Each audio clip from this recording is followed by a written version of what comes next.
साबरमती आश्रम में अगर आप आते हैं तो यहाँ का जो एंट्री फीस है वो ज़ीरो है।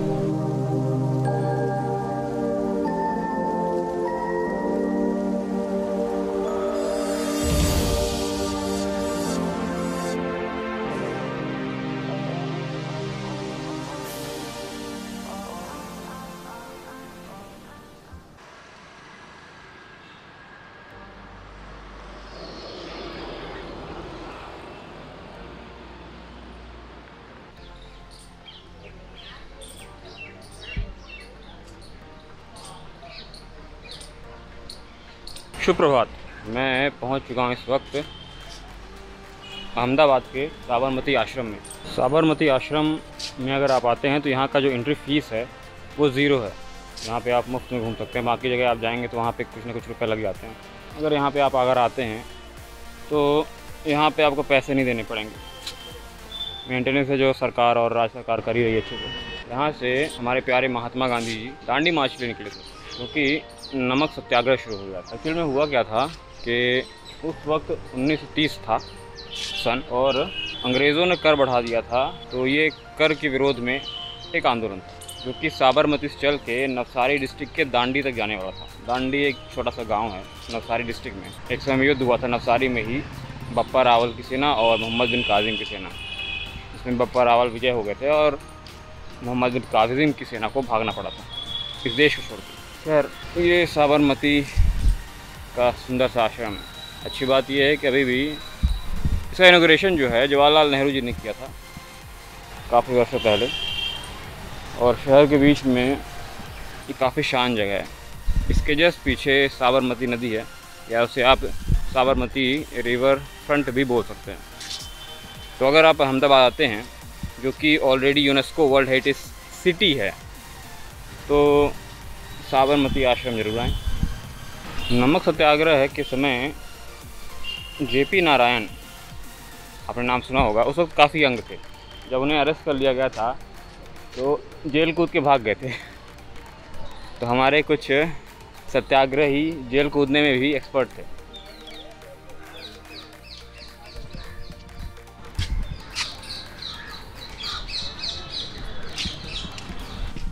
तो कृपया जूते उतार लें यहाँ पे।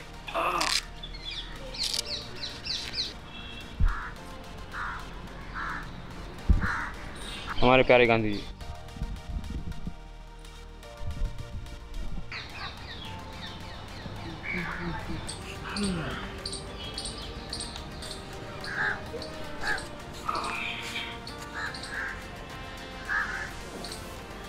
A few moments later.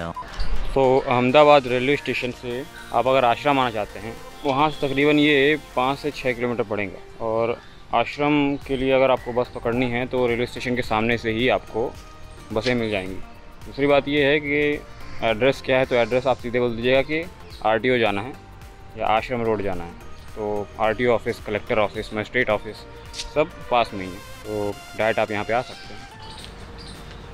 Sabarmati river front, काफ़ी सारी चिड़ियों का निवास हो गया। सुंदर सुंदर अटकेलियाँ करती हुई गिलहरियों का भी। तो ये रहा फ्रंट। शाम को यहाँ से पूरा तकरीबन 5 से 6 किलोमीटर वॉक होता है। तो यहाँ पे लोग आते हैं शाम को शांति, 2 पल की शांति के लिए।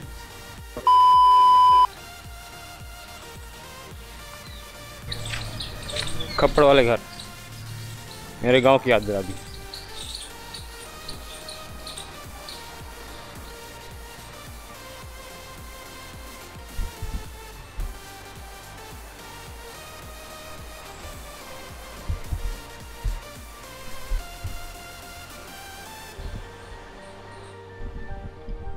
गांधी जी के चरखे, किसान चरखा।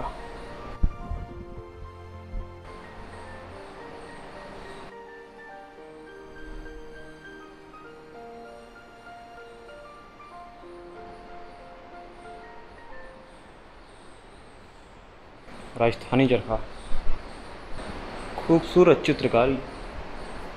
आंध्र खड़ा चरखा सबसे विशाल।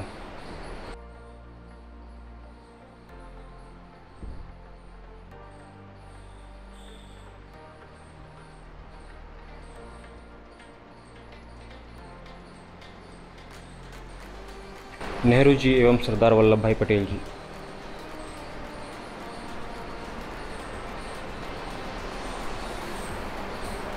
हमारे प्यारे शास्त्री जी।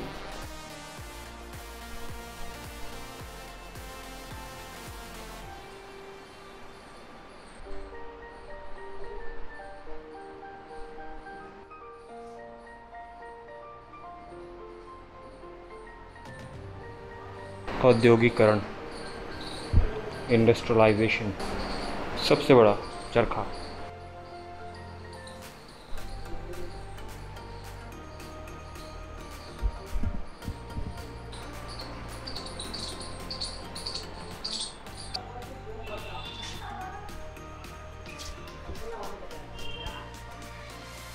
अहमदाबाद, यहाँ का जो नाम है वो यहाँ के शासक, गुजरात के शासक अहमद शाह के नाम से रखा गया है। एक्चुअल में अहमद शाह जो थे वो मुज़फ़्फ़रिद डायनेस्टी से बिलोंग किया करते थे। दिल्ली में इस वक्त नसरुद्दीन शाह शासन कर रहे थे और 1398 की बात है, तैमूर लंग दिल्ली पे हमला कर देते हैं और दिल्ली को रैंसैक कर देते हैं पूरी तरह से। बोलते हैं कि लगभग उसने 1 लाख लोगों को, चाहे वो हिंदू हो चाहे मुसलमान हो, मारा था और नसरुद्दीन शाह को अपने सामने कदमों में लिटा के माफ़ी मंगवाई थी। खैर, ये सब चल रहा था दिल्ली में और दिल्ली इसमें काफ़ी कमज़ोर हो गई थी और तुगलक डायनेस्टी थी दिल्ली में। तुगलक कहते हैं कि सुल्तानों में तुगलक जो थे सर्वाधिक एरिया में आक्रमण करते हैं भारत के और सर्वाधिक एरिया को अपने अधीन करते हैं, मगर तुगलक के ही डायनेस्टी के बाद सुल्ताना जो है वो डाउनफॉल स्टार्ट हो जाता है। होता ये है कि मोहम्मद तुगलक के बाद कोई भी ऐसा शक्तिशाली सुल्तान नहीं था जो कि पूरे देश को कंट्रोल कर सके। दिल्ली के सुल्तानों ने कई सारे ऐसे गलत डिसीजंस लिए जिसकी वजह से प्रॉब्लम्स क्रिएट हुई, जैसे कि दुआब में कर वृद्धि कर देना, अपनी कैपिटल चेंज कर देना, विमुद्रीकरण कर देना। ये सब चीज़ें जो थीं वो आर्थिक रूप से और सामरिक रूप से दिल्ली के सुल्तानों को महंगी पड़ गई। उनके पास न धन था न सैनिक थे लड़ने के लिए, तो एक तरह से दिल्ली के ही आसपास वो सीमित रह गए थे और इसी वजह से दक्षिण भारत में विजयनगर साम्राज्य की स्थापना हो जाती है। बहमनी सल्तनत जो कि आंध्र प्रदेश से लेके महाराष्ट्र तक फैल जाते हैं और गुजरात में मुज़फ़्फ़रिद डायनेस्टी अधिकार कर लेती है। तो वो रहते दिल्ली का अधीन ही है, परंतु वो पूरी तरह से अपने आप को स्वतंत्र रूप से मानते हैं कि भाई हम तो स्वतंत्र राजा हैं। खैर, अहमद शाह यहाँ पे स्थापना करते हैं अहमदाबाद की, तो ये अहमदाबाद उन्हीं के नाम पे है और आगे चल के महात्मा गांधी अपनी कर्मस्थली अहमदाबाद को बनाते हैं और यहीं से शुरुआत करते हैं देश को स्वतंत्र कराने का प्रयास। उनका यहाँ से चालू हो जाता है। मुख्य आश्रमवासी विनोबा भावे जी, महादेव देसाई जी, मीराबेन जी, मेडलिन स्लेड असली नाम, नरहर किशोरी लाल मशरूवाला, जमनालाल बजाज, दत्तात्रेय, बालकृष्ण कालेलकर, मगन लाल गांधी, गांधी जी के भतीजे। दांडी मार्च 12 मार्च 1930। तो ये रहा रूट अहमदाबाद, साबरमती आश्रम, साबरमती नदी, यहाँ से चलते हुए मटार, बोरीवली, आनंद, करेली, जम्बूसर, दांडी, नवसारी ज़िला, दांडी गांव।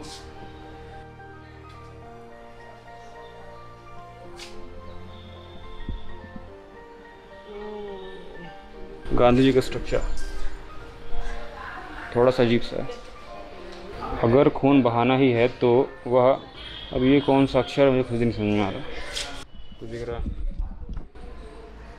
If blood be shed let it be our own, let us cultivate the calm courage to die without killing. प्रमुख आगंतुक,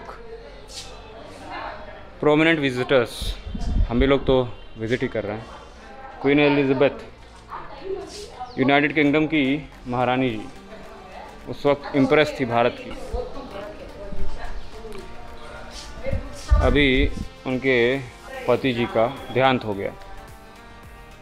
गया, ये अभी भी जीवित हैं।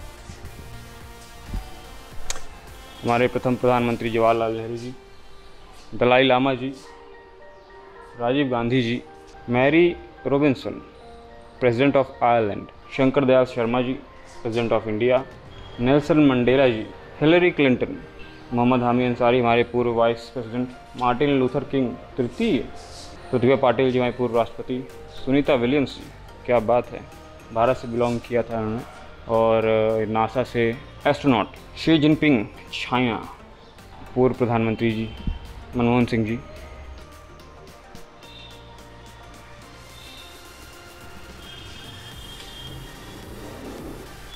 ये जो स्कल्पचर है ये वो दर्शाता है कि महात्मा गांधी दांडी से नमक उठा के नमक सत्याग्रह कर रहे हैं, यानी नमक कानून जो लाया गया था उसका वो विरोध करते हैं।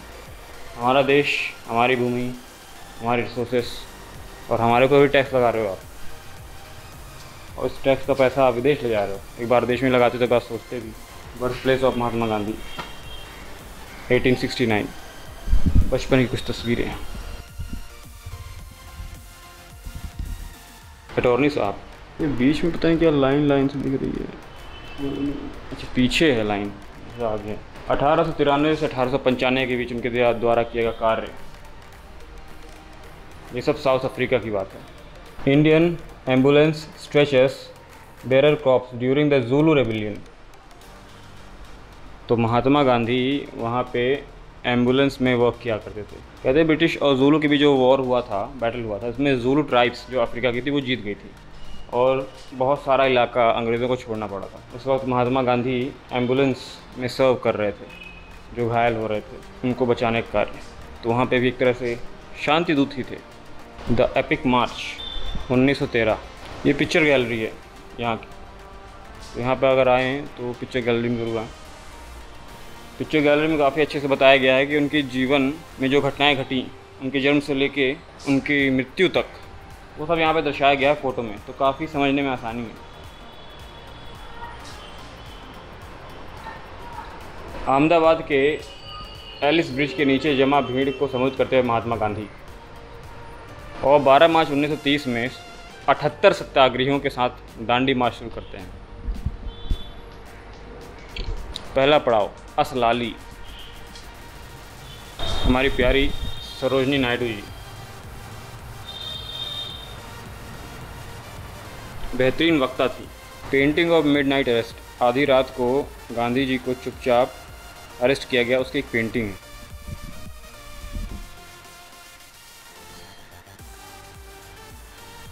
Second round table 1931, Mahatma Gandhi ji को बुलाया जाता है। कहते हैं कि इतनी भीड़ थी वहाँ पे उनको देखने के लिए, उनकी एक झलक, ट्रैफिक पूरी तरह से जाम हो गया था, महात्मा गांधी एक झलक पाने के लिए। ग्रीटिंग लंडनर्स फ्रॉम किंग्सले हॉल, ये रहा किंग्सले हॉल।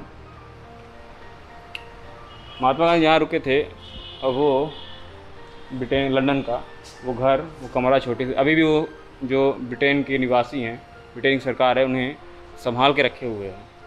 वही कपड़े, वही गद्दा, वही बिस्तर, आज भी वहाँ पे आप जा सकते हैं। तो एग्जीबिशन की तरह वहाँ बना के रखा गया कि यहाँ पे गांधी जी आए थे, रुके थे। तो अगर आप लंदन जाते हैं तो वहाँ पे आपको वो कमरा मिल जाएगा। अजीब बात ये थी कि अंग्रेज़ जो थे वो भारत में शासन करना चाहते थे और वो भी बंदूक और लाठियों यानी शस्त्र के दम पे, और लगातार भारतीयों को फांसी पे चढ़ाया जा रहा था, मारा जा रहा था, अत्याचार किया जा रहा था। गांधी जी ने सत्याग्रह लाके उनके सामने एक ऐसी दुविधा सामने रख दी कि जो व्यक्ति स्वयं मरने के लिए तैयार हो उसको आप कैसे मारोगे, और वो भी सामूहिक रूप से। तो अंग्रेज़ भी दुविधा में आ गए थे कि जो व्यक्ति तैयार ही है बलिदान देने के लिए को नहीं मारा जा सकता, क्योंकि वो सिर्फ एक शरीर को मार सकते हैं, विचार को नहीं। बड़े खुश दिख रहे हैं गांधी जी इसमें। Mohammad Ali Jinnah with INA, Indian National army.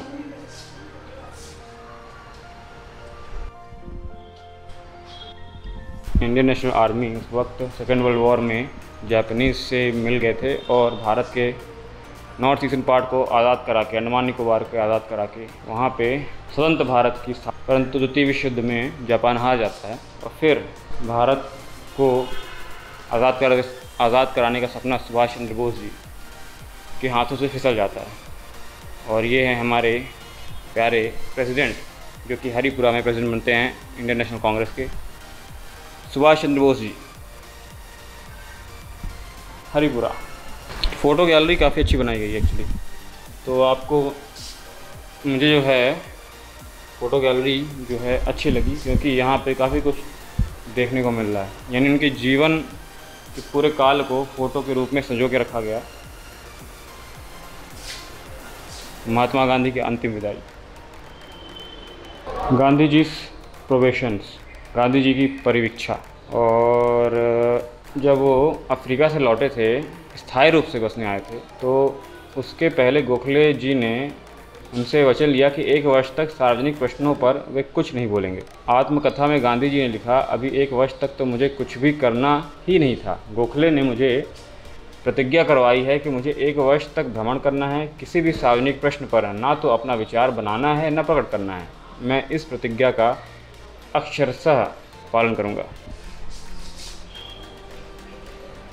Gandhi ji Gopal Krishna Gokhale जी के साथ। अच्छी बात है, पहले थोड़ा बहुत सीख लो, जान लो, क्योंकि अभी तक तो आप विदेशी बन के आए हो। उसके बाद फिर अपने विचार रखना। अंग्रेज़ों से पढ़े हैं और अफ्रीका में रहे हैं। सविनय अवज्ञा आंदोलन।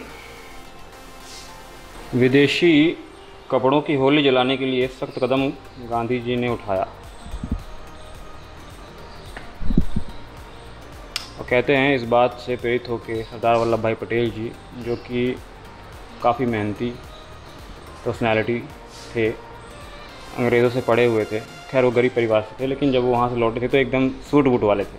जब गांधी जी से वो मिलते हैं तो सेम उनके विचार से प्रभावित होकर उन्होंने भी फिर विदेशी कपड़ा पहनना वगैरह छोड़ दिया और सत्याग्रह की राह में राष्ट्र को स्वतंत्र कराने के प्रयत्न में आज उनका योगदान अतुलनीय है। A few moments later.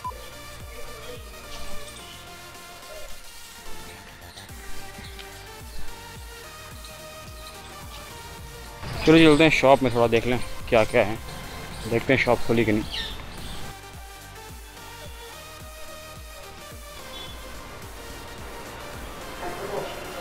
तो ये है यहाँ की बुक शॉप। महात्मा गांधी के जीवन से रिलेटेड सारी चीज़ें यहाँ पे आपको मिल जाएंगी। साइन की हुआ पेन, तो काफ़ी सारे सामान हैं यहाँ पे। पोस्टल कार्ड जो स्पेशली भारत सरकार द्वारा डाक टिकटें जारी की जाती हैं, उनका एक एनवलप है और डाक टिकट है 5 रुपये का। 2018 भूपेन हजारिका जी का 5 रुपये का स्टाम्प। किशोर कुमार जी 80 रुपये का साबुन।